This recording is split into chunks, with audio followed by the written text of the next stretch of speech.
Bonsoir, chacune et chacun, pour notre étude biblique avec notre série sur les dons spirituels.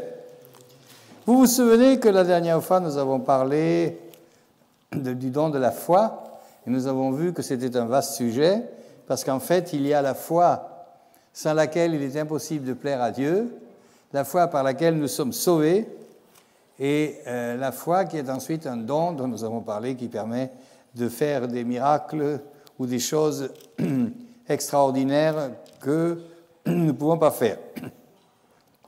Alors, ce soir, nous allons passer au prochain don spirituel, selon la liste ici des Corinthiens. Et nous avons vu à un autre la foi par le même esprit, c'était mardi dernier, et ce soir, nous allons voir un autre, le don des guérisons par le même esprit. Ce sujet de la guérison est un sujet très important dont on a beaucoup parlé dans toute l'histoire, et de l'histoire de l'Église, bien sûr, je veux dire.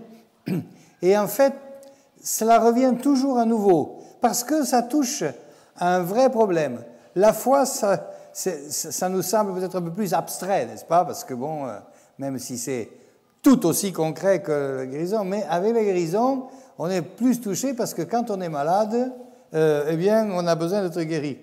Je me souviens, pendant toutes les années où j'étais jeune pasteur, quand on faisait un appel à la guérison, il y avait toujours des personnes qui s'approchaient, tout ça. Et je me disais toujours, c'est bête, mais moi, j'ai rien. À l'appel de la guérison, j'avais rien à demander. Pour moi, cet appel, il n'avait pas de... Enfin, pour moi, personnellement, il n'avait pas de sens. Hein. Et puis, les années ont passé, et aujourd'hui, eh bien, je fais comme les copains hein, qui arrivent à l'âge dans lequel je suis, où on commence à avoir une épaule qui rouille, hein, un dos qui ne veut plus faire comme on voulait, voilà, etc. La guérison. Alors, en réfléchissant à ce sujet, j'ai réparti la guérison en trois points. On va voir un petit peu la guérison naturelle, parce que la Bible parle aussi de la guérison naturelle. Deuxièmement, nous allons voir la guérison promesse déjà dans l'Ancien Testament. Et ensuite, troisièmement, la guérison, l'exemple de Jésus. Et quatrièmement, j'avais dit 3, c'est 4, le don de guérison par les apôtres. Voilà, on a un beau petit parcours, n'est-ce pas? Alors, la guérison naturelle. En fait, Dieu parle au travers des prophètes d'une possibilité d'être guéri. Et par exemple, on trouve dans le livre d'Ésaïe, d'être guéri naturellement, enfin, dans le livre d'Ésaïe, au chapitre 1, nous lisons, au verset 5 et 6, « Quand vous multipliez vos révoltes, la tête entière est malade, le cœur est souffrant, de la plante du pied jusqu'au sommet de la tête, rien n'est en bon état. Ce ne sont que blessures, contusions et plaies vives, qui n'ont été ni pansées, ni bandées, ni adoucies par l'huile. » Ici, on voit, c'est intéressant de voir que dans l'Ancien Testament, déjà, il est question de maladies naturelles et qui peuvent se traiter naturellement. Et je pense que c'est important aussi que dans notre étude, là, sur le don de guérison, nous voyons aussi les guérisons qui peuvent se guérir naturellement. Alors, dans Jérémie 8, il y a encore un autre passage que j'aimerais lire un petit peu pour commencer un petit peu à introduire le sujet. Jérémie 5, 22. « N'y a-t-il point de baume à Galate? N'y a-t-il point de médecin? Pourquoi donc la guérison de la fille de mon peuple ne s'opère-t-elle pas? » Et donc, on voit que Dieu est aussi pour la guérison par les médecins. Alors après, je vais encore lire un autre passage dans le Deutéronome au chapitre 7. Alors là, ça commence un petit peu, j'allais dire, à chauffer un peu. Dans Deutéronome 7, 12, nous lisons je vais vous lire quelques versets, la chose suivante. Si vous écoutez ces ordonnances, si vous les observez, si vous les mettez en pratique, l'Éternel, ton Dieu, gardera envers toi l'alliance et la miséricorde qu'il a jurée à tes pères. Il t'aimera, il te bénira, il te multipliera, il bénira le fruit de tes entrailles, le fruit de ton sol, ton blé, ton mou, ton huile, les portées de ton gros et ton menu bétail dans le pays qu'il a juré à tes pères de te donner. Tu seras béni plus que tous les peuples, et il n'y aura chez toi ni homme, ni femme stérile, ni bête stérile parmi le troupeau. L'Éternel éloignera de toi toute maladie. Bon, je m'arrête là. Donc, on voit que finalement, il y a la guérison naturelle et la protection naturelle de Dieu concernant la guérison. Alors, il y a encore un autre passage dans le livre de l'Exode, mais pour avancer, je ne vais pas le lire. Et il y a encore une chose que j'ai reçue justement ces jours-ci de quelqu'un, une recherche américaine. Il y a un grand spécialiste américain qui a découvert que la prière guérit. Alors il dit non, ça ne guérit pas du cancer, ni de ce genre, ni d'infection, mais ils ont fait des études et ils ont vu que quand les gens prient, cela déclenche un mouvement, cela accentue le mouvement des neurotransmetteurs dans le corps, et on voit ça dans le cerveau, et finalement, la prière en soi est aussi bonne pour guérir de maladies. Et d'ailleurs, j'avais lu il y a longtemps une autre étude américaine qui disait « Les gens qui prient régulièrement vivent plus longtemps ». Alors bon, c'est les Américains qui le disent. Moi, je ne sais pas. Et pour terminer de parler de la guérison naturelle, il y a un exemple dans le Nouveau Testament.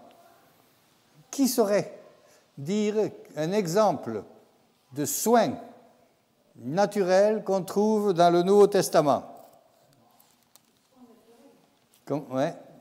Quelqu'un qui a fait des soins naturels sur quelqu'un qui était malade. Le bon samaritain. Voilà. J'allais vous aider en disant le blessé. Voilà. C'est intéressant, il est écrit. Là, chérie, bon, prenons les choses qui sont bien nettes. Luc 10, verset 34. Le bon samaritain qui voit ce pauvre homme par terre, un lévite est passé par là, un prêtre et tout ça, eux, ils sont des berques. Non, mais ils ne sont pas des berques comme ça. Il faut dire que la loi interdisait à un serviteur de toucher un corps qui est peut-être mort. Alors donc, mais ça montre que la loi peut être cruelle quand elle est appliquée sans le cœur.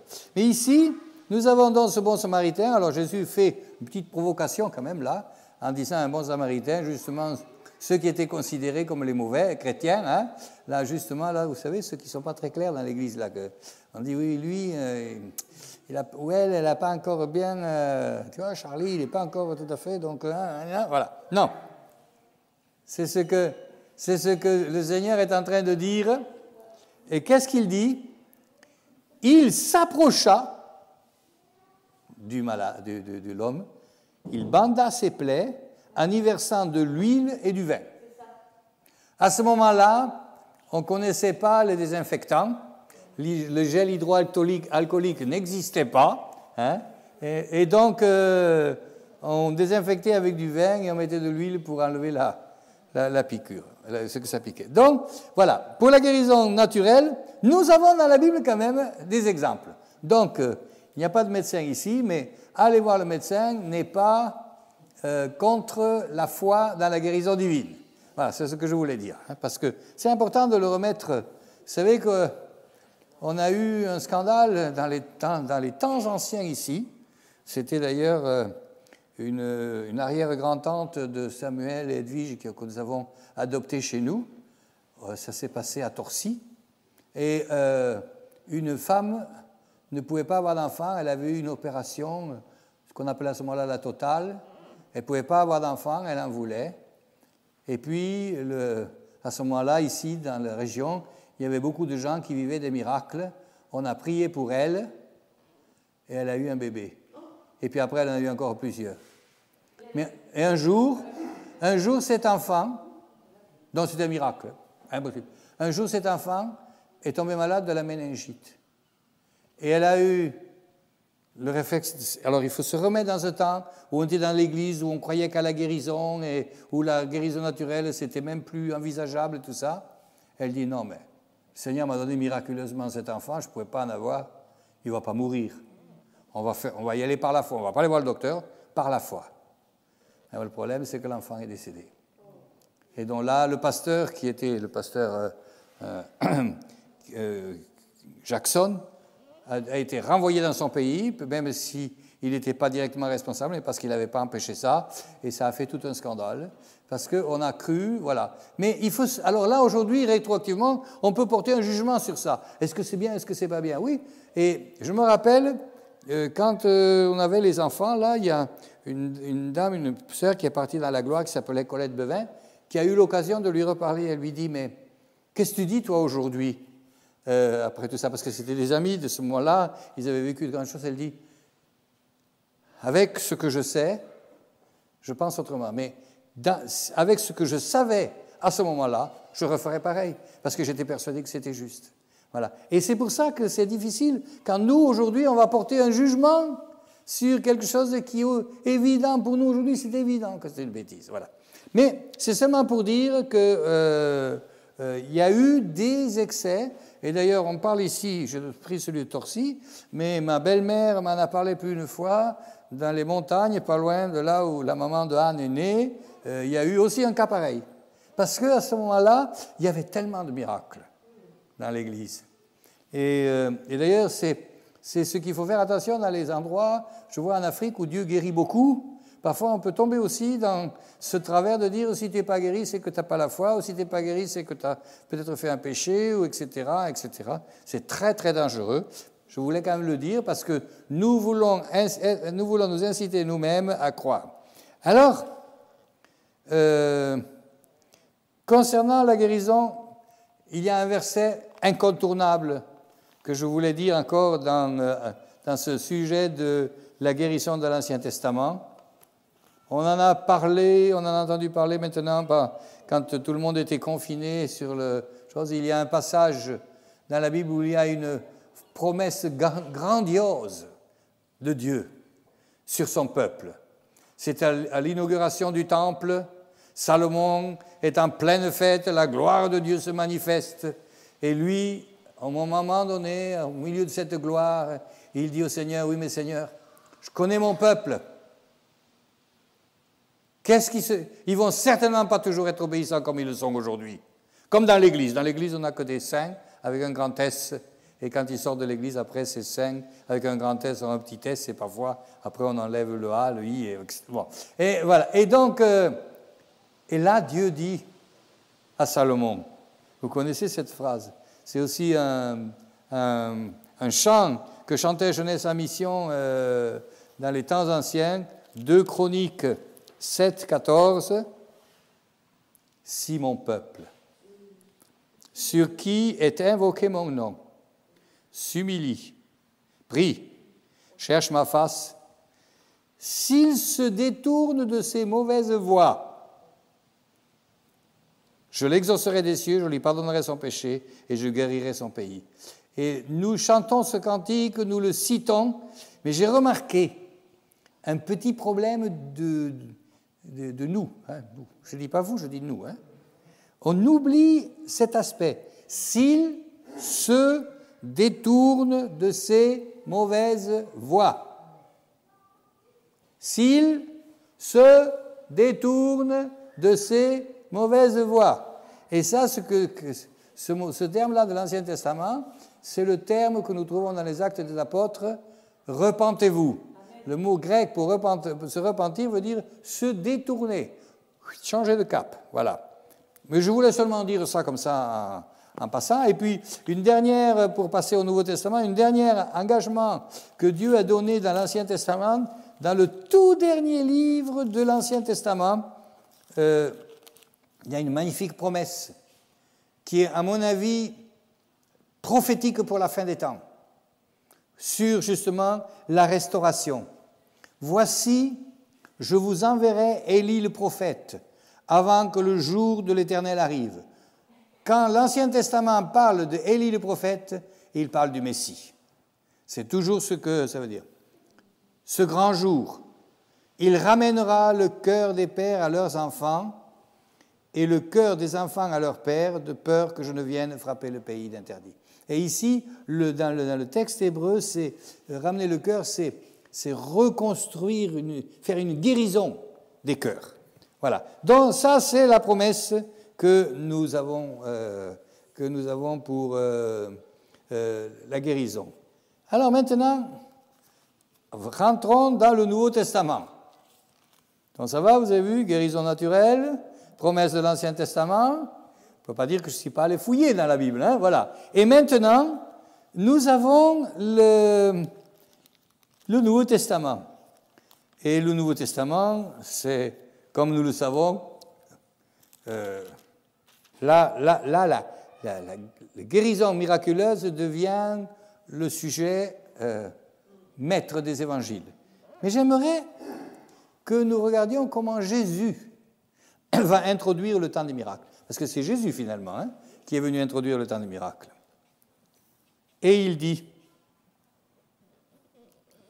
il est écrit, « Jésus, revêtu de la puissance et de l'Esprit, retourna en Galilée. Sa renommée se répandit dans tout le pays. Il enseignait dans les synagogues et il était glorifié par eux. Il se rendit à Nazareth.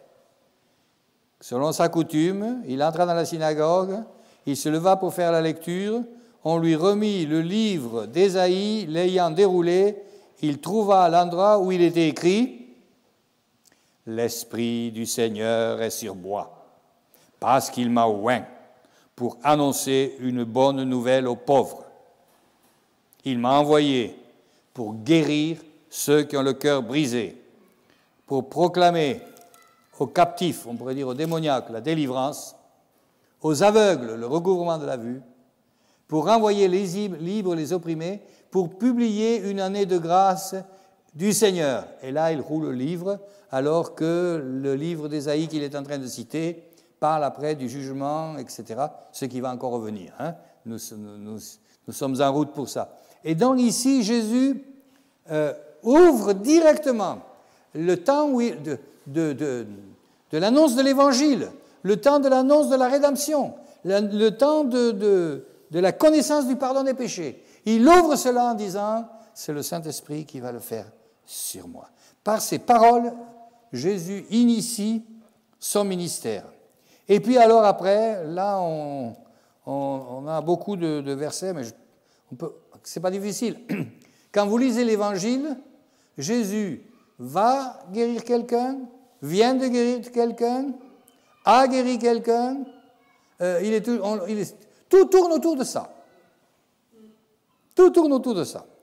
Alors, évidemment, je vais lire quelques versets. Mon but, c'est que nous, en tant qu'Église, ensuite, nous nous posions la question comment nous pourrions recevoir cette onction de guérison sur notre assemblée. Alors, Matthieu 10, verset 8. Il nous est dit la chose suivante. Matthieu 10, verset 8.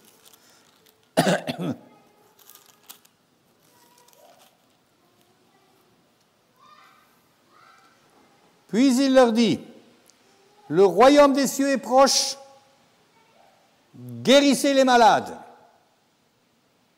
ressuscitez les morts, purifiez les lépreux, chassez les démons. » Clair. L'ordre que le Seigneur donne à ses disciples lorsqu'il les envoie. Ensuite, nous lisons dans Luc 10, au verset 9. On revient dans ça. Dans quelque ville que vous entriez et où l'on vous recevra, mangez ce qui vous sera présenté. Ne faites pas les difficiles. Mangez ce qui vous sera présenté. Ça, c'est moi qui le rajoute. Ne faites pas les difficiles. Mais je dis, c'est peut-être bien aujourd'hui. Guérissez les malades qui s'y trouvent et dites-leur, le royaume de Dieu s'est approché. Nous avons ici l'ordre de guérir.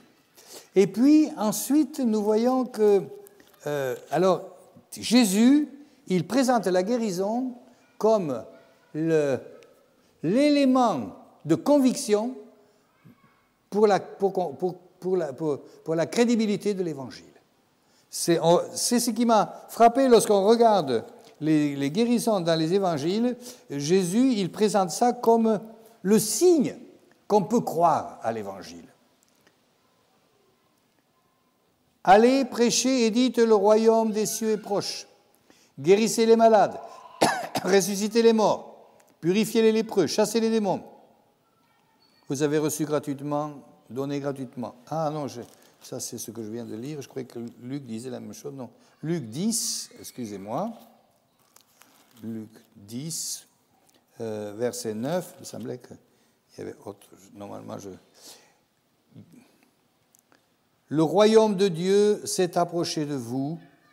Dites dans quelque ville que vous entriez et où l'on vous recevra, guérissez les malades qui s'y trouvent et dites-leur, le royaume de Dieu s'est approché dans sa ville. Mais dans les villes où vous entriez qu'on ne vous recevra pas, allez dans les rues et dites, nous secouons contre vous la poussière. Et ensuite, dans Matthieu 10, au verset 6, Jésus... l'Évangile nous dit que Jésus a aussi prêché, Matthieu 10, verset 6, où il était envoyé, il leur dit aux disciples, n'allez pas vers les païens et n'entrez pas dans les villes des Samaritains, mais plutôt allez vers les brebis perdues de la maison d'Israël.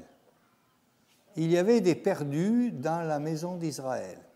Et c'était une des premières orientations que Jésus donne, c'est que la guérison doit aider les perdus d'Israël à revenir. Et je pense, chers frères et sœurs, que si nous avions des guérisons dans nos églises, il y a beaucoup de gens qui ont quitté l'église qui reviendraient, et beaucoup qui se posent des questions, qui prendraient confiance. Et donc c'est pour cela que je pense que ces passages que je vous dis là sont très importants. Et ensuite, dans Jean 14, 11, Jésus dit à la foule qui a un petit peu des doutes sur lui. C'est drôle que Jésus il y a toujours eu des doutes. Et encore aujourd'hui, si vous regardez les livres d'histoire, il n'y a aucun problème à croire tout ce qu'on dit sur Jules César. Aucun problème. Et sur Jésus, qui a influencé le calendrier, qui a influencé la culture, et qui a toujours permis de faire des avancées sociales avec les orphelinats et toutes les maisons pour les âgés, pour les malades, tout ça, bien, on se demande est-ce que c'est vraiment, est-ce qu'on peut y croire. C'est intéressant de voir que ça pose question. Et alors, eh bien, Jésus dit ici, « Croyez-moi, je suis dans le Père et le Père est à moi. Croyez du moins à cause des miracles. » Donc Jésus le dit lui-même. En fait, vous avez de la peine à y croire. Mais si vous avez de la peine à croire le message du salut, croyez au moins ce que vous voyez, que des gens sont guéris. Et puis, il y a encore ce grand passage sur la guérison, un de ces grands passages, disons, Matthieu 16, verset 17. « Voici les miracles qui accompagneront ceux qui auront cru. En mon nom, ils chasseront les démons, ils parleront de langues nouvelles, ils saisiront des serpents, s'ils boivent quelques breuvages mortels, il ne leur fera point de mal. » Je pense que là, on va pouvoir prier pour l'eau polluée. Hein? On dit qu'il y a bientôt plus d'eau potable. Ben, c'est comme si Jésus l'avait annoncé là. Donc peut-être qu'en apprenant à bénir le repas, à bénir les pesticides peuvent aussi être enlevés. On n'en est pas encore là, mais j'attends le moment où nous le verrons. Ils imposeront les mains aux malades et les malades seront guéris. Alors, donc nous voyons que ça, c'est quelque chose qui est très important, la guérison. Et d'ailleurs, nous le voyons aujourd'hui. Tous les grands ministères d'évangélisation, ils ont pour caractéristique qu'ils prient pour des malades et que des malades sont guéris. Et c'est intéressant que certains grands évangélistes américains, quand ils viennent en France, ils nous posent des problèmes parce qu'ils n'amènent pas que le message, ils amènent aussi leur culture. Hein, moi, j'étais sur Paris et j'en ai vu des choses.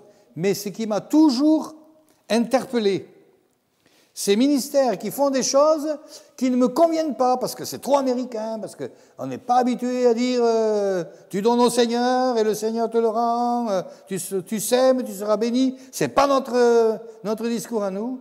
Et puis après, quand ils sont partis, vous avez des gens qui viennent de l'Église qui viennent vous dire j'ai été guéri. On avait une mémé dans l'église où j'étais à la rue Turgot elle avait été danseuse professionnelle. Hein.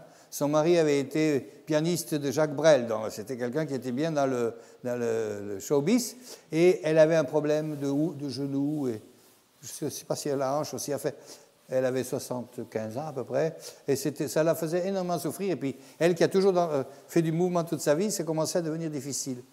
Et puis on a l'évangéliste Reinhard Bonnke qui est venu, puis il y avait tellement de monde, il s'est mis debout sur une chaise, là, et il a dit aux gens, vous passez.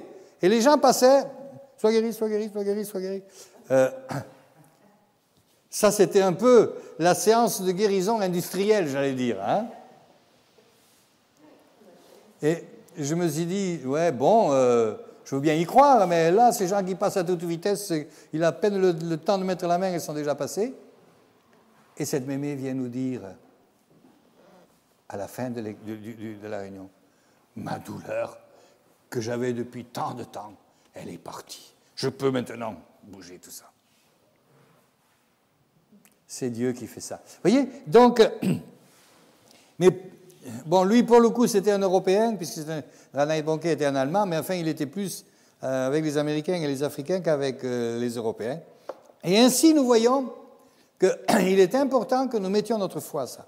Par contre, et j'aimerais, alors là je vais un petit peu casser la baraque, j'aimerais quand même dire aussi une parole de Jésus, qui n'est pas seulement pour ces évangélistes qui guérissent d'ailleurs, que nous devons aussi tous prendre avec nous, Matthieu 7, 22. Je vais lire déjà le verset 21. Vous ne vous attendez pas à ce verset, mais je vous le donne quand même.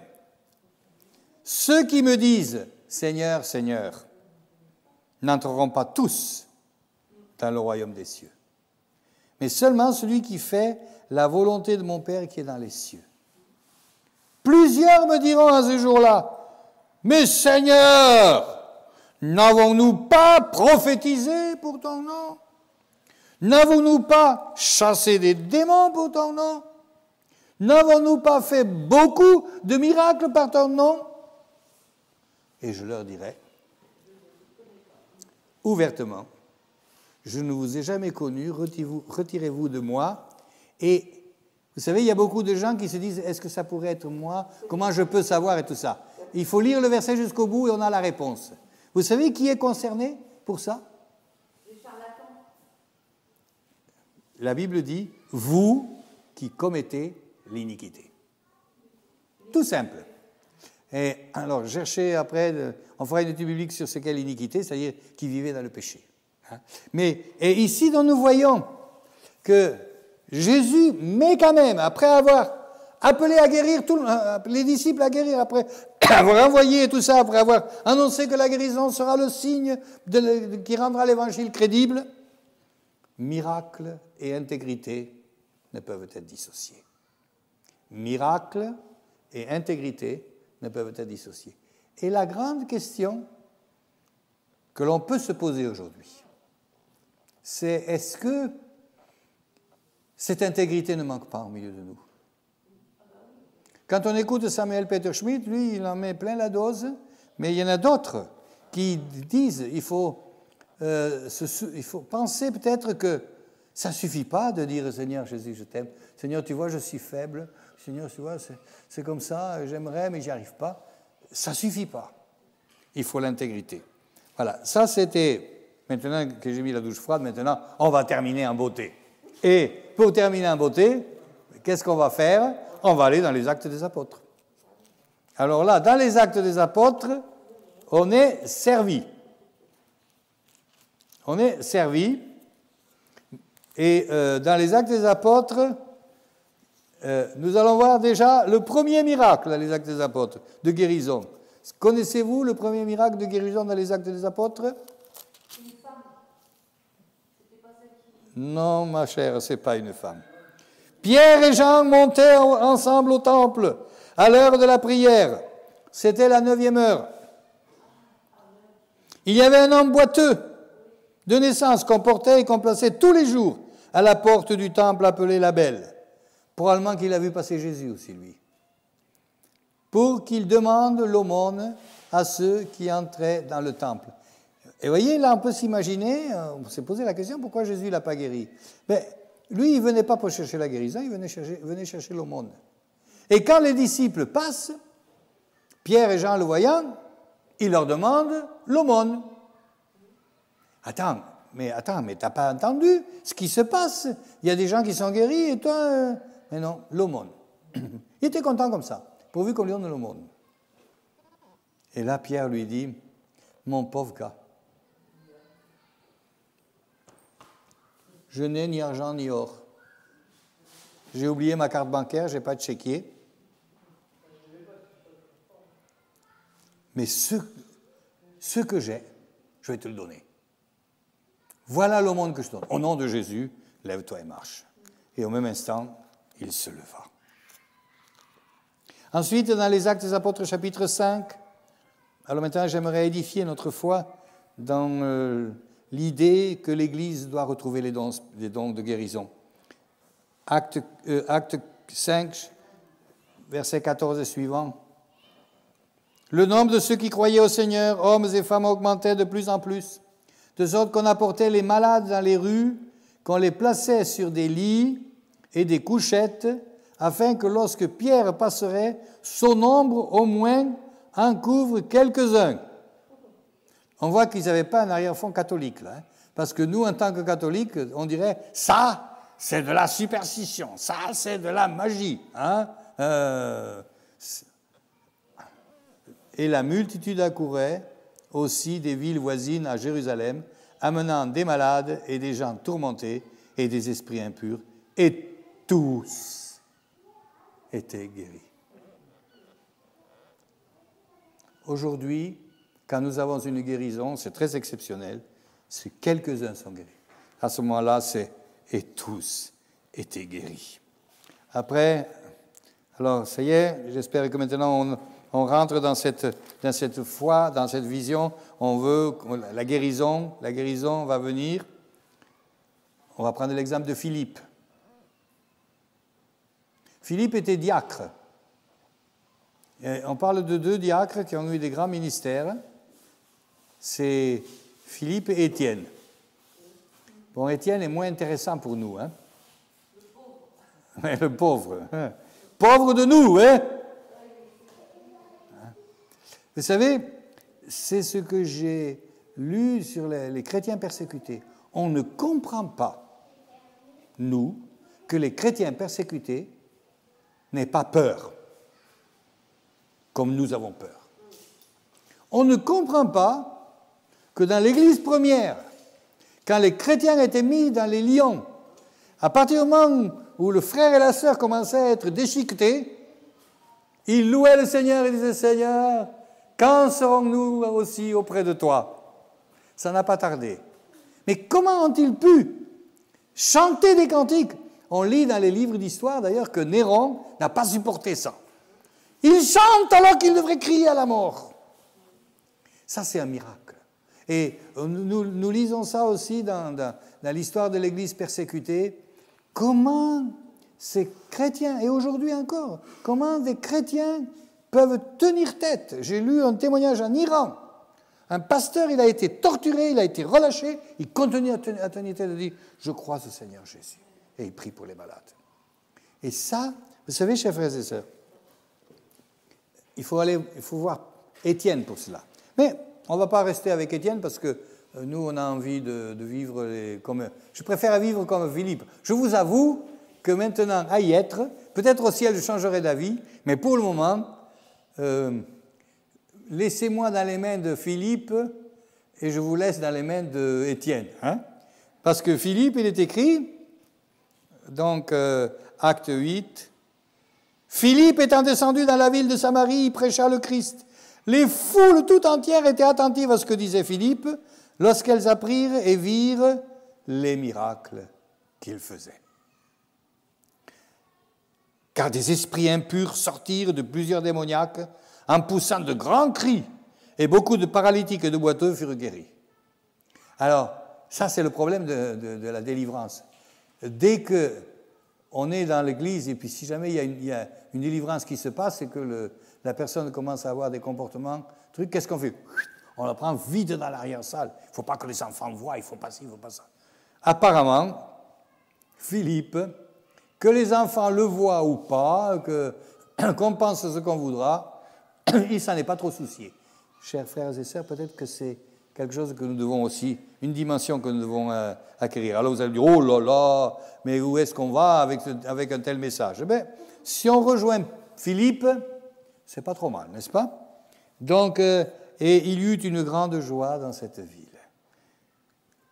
Alors maintenant, j'aimerais, pour aller vers la fin, puisqu'on parle quand même du don de guérison qui se passe du temps de l'Église première. Nous avons un passage de la guérison divine, là aussi, qui passe trop souvent sous le boisseau, parce qu'on aime bien Martimée, tous ces gens-là, on aime bien Bethesda, on aime tous ces passages, et moi aussi je les aime bien. Mais il y en a un ici dans l'Église, parce que j'ai remarqué une chose, lorsqu'on regarde la manifestation du don de guérison dans le Nouveau Testament, majoritairement, c'est pour les perdus, c'est pour l'évangélisation. Mais j'étais content, en préparant ce message, de trouver un passage qui est pour nous, l'Église. Savez-vous qu'il y a une invitation à pratiquer le don de guérison dans l'Église? Où est-ce que j'ai trouvé ça? Hein? Qu'est-ce que vous pensez? Est-ce que j'ai trouvé ça dans l'Apocalypse? Non. Alors, j'ai trouvé ça dans l'épître de... Voilà. Jacques. Jacques 14, que nous dit-il? Quelqu'un parmi vous est-il malade? Qu'il appelle les anciens de l'Église. Et les anciens, dans le Nouveau Testament, ce sont les pasteurs. Nous, aujourd'hui, on dirait les pasteurs. Hein? Les anciens prient pour lui en loignant d'huile au nom du Seigneur. Et la prière de la foi sauvera le malade. Il ne va pas mourir, celui-là. Prochain malade du Covid, vous m'appelez, je mettrai le masque, je viendrai faire l'onction. Et si c'était le premier miracle, la première guérison de Covid qu'on ait dans l'Église, ça serait Alléluia. Ouh là là, qu'est-ce que je suis en train de dire? Mais oui, je crois qu'il faut que nous soyons pragmatiques. La prière de la foi sauvera le malade, le Seigneur le relèvera. Et là, maintenant, vient un petit truc. Ah, ça aussi, vous n'allez pas aimer. Vous n'allez pas aimer, mais je vous le dis quand même. S'il a commis des péchés, alors vous allez aimer ça. S'il a commis des péchés, vous n'aimez pas. Si la suite, vous allez aimer.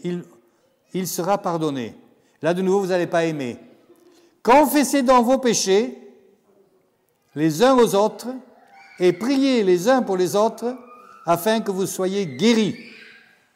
La prière agissante du juste a une grande efficacité. Et pour étayer sa thèse, Jacques ne prend rien d'autre comme exemple que l'exemple d'Élie, un homme de la même nature que nous. Et il pria avec instance pour qu'il ne pleuve point et il ne tombe point de pluie sur la terre pendant 3 ans et 6 mois. Il dit, nous sommes de la même matière que lui. Repens-toi. Oui, mais c'est ce que dit la parole de Dieu. Hein, voilà. Alors évidemment, vous allez me dire, on ne va pas prier pour qu'il y ait pendant 3 ans, il ne pleuve plus. Hein? On est quand même content qu'il pleuve un peu. Bon. Puis de nouveau, il pria, et le ciel donna de la pluie, et la terre produit son fruit.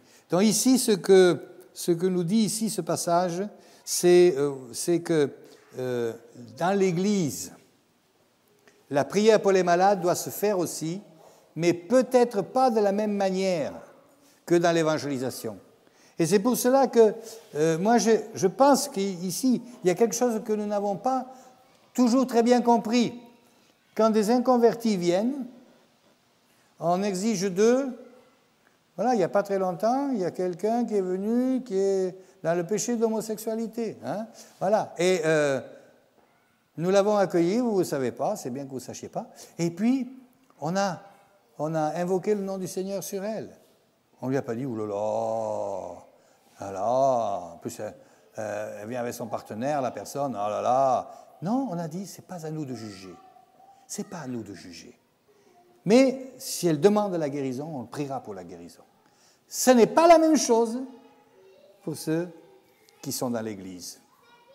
Dans l'Église, bon, la grâce du Seigneur est aussi valable pour nous, elle peut passer outre, mais il arrive un moment, parce que Jacques ici le dit, après avoir vécu l'expérience de la guérison, il faut quand même revenir aux fondamentaux, se détourner de son péché. Et en fait, moi je pense, parce que quand on lit dans l'Épître aux Corinthiens, nous voyons que le don était donné pour que les gens, c'est un des dons, dans l'Épître aux Corinthiens, un des 9 dons décrits, hein, parce que nous verrons aussi qu'il y en a dans l'Épître aux Romains, on ne va pas avoir le temps de tout faire, mais bon, à la fin je ferai une petite synthèse qui donne un flash. Mais ce que je veux dire ici, c'est que le don de guérison, il est pour l'Église d'une certaine manière, mais nous devons aussi l'avoir pour l'évangélisation. Et peut-être que nous avons tout confondu et nous avons mis des exigences dans l'évangélisation qu'on doit mettre dans l'Église. Et à cause de cela, beaucoup de gens n'ont pas pu s'approcher.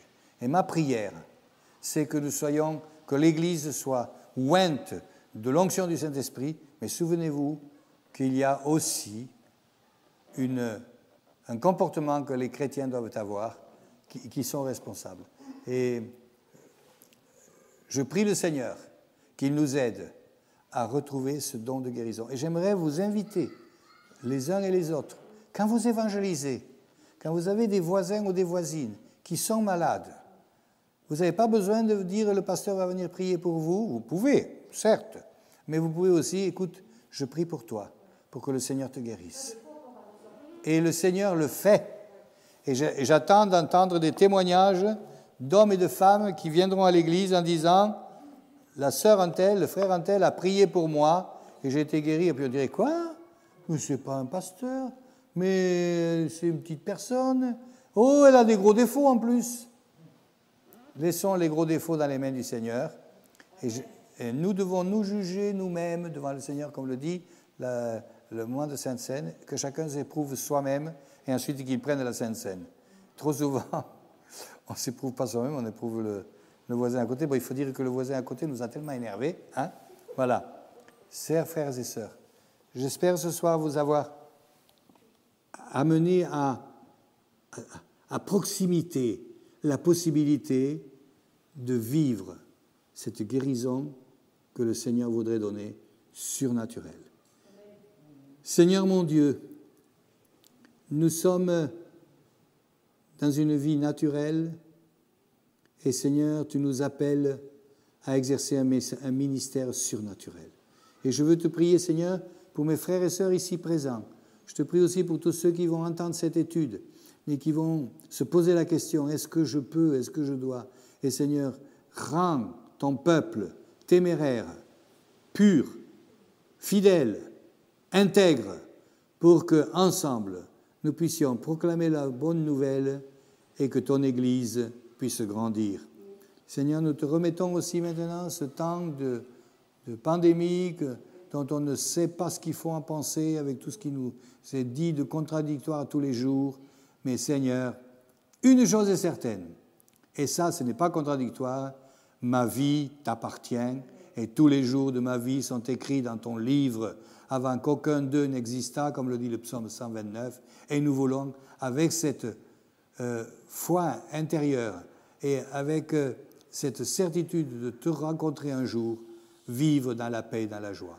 Maintenant, je te remercie, Seigneur, de bénir chacune et chacun, ici présent ou qui écouteront cette étude. Merci, Seigneur. Amen. Amen.